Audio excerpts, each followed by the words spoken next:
Hey writers, career coach and screenwriting professor Lee Jessup coming at you with my latest screenwriting career nugget.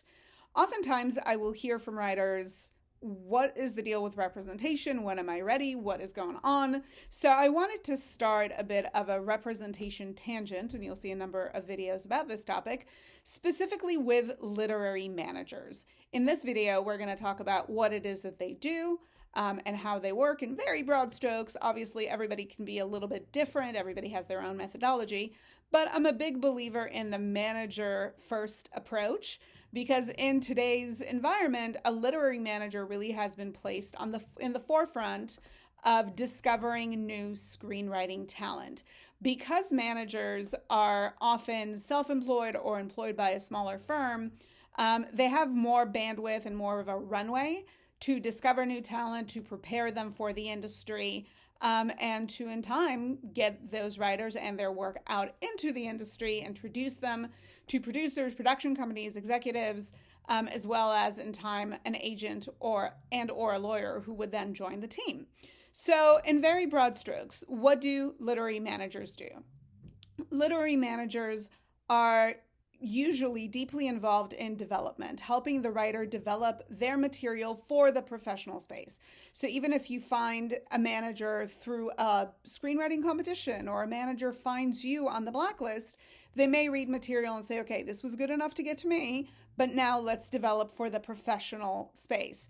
That can mean either continuing to develop something that they already read from you, or starting from scratch, at which point a manager would say, you got to me with this. Now, to really get you ready for the industry, we want to create something louder, buzzier that we think will get more attention. So let's start with ideas, and really zero in on the right property and figuring out how to develop it together so that the manager can one day take your material out there.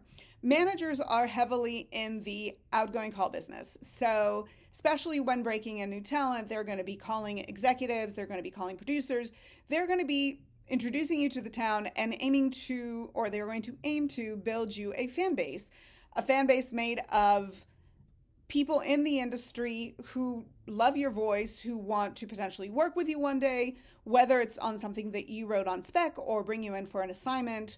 So their job is to really get you out there once the material is done and ready to show. When the time comes, as mentioned earlier, they will also be a conduit to bringing on an agent to the team, as well as a lawyer, as well as potentially some managers do produce. So some managers do attach themselves to produce client content, oftentimes if it's something that the idea for came from the manager themselves. Traditionally, managers should be collecting 10% commission, not getting paid out of pocket, no consulting fees or any such thing. But much as you're developing on spec, they should be representing you on spec with the goal of making money once you do break in. All right, these are the broad strokes of literary managers. And for the record, there are managers that will do less development and more career strategy. You really have to meet and greet and see who is the right fit for you. Listen to a lot of manager podcasts out there. I will share some resources on that in another video. But find somebody that is the right fit for you, who will help you get out there, who will serve as your advocate in the professional space. So keep watching for more videos on this topic. Of course, don't hesitate to check Screenwriter Support Group, where we regularly have literary managers come in as special guests. And as always, keep moving forward.